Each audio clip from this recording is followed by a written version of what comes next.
Hi! In front of me is Motorola Edge 30 Neo, and today I would like to show you how you can set up screen lock on this Motorola.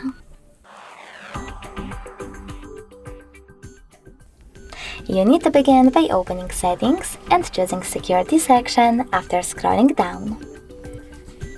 Now click on Screen Lock over here under Device Security and tap on the best login method that you wish to set up, pattern, PIN or password. Now you need to enter your login method. If you made a mistake, you can always choose Clear at the bottom left corner and repeat it.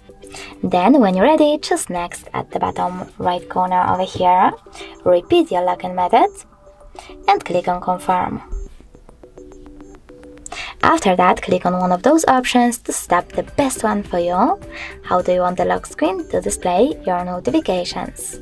I don't want to see any, so I will go with the last option and click on Done. Now when I turn off my screen and then turn it back on, as you can see, pattern is now required. Thanks so much for watching. If you enjoyed this video, leave a like, comment and definitely subscribe. Bye!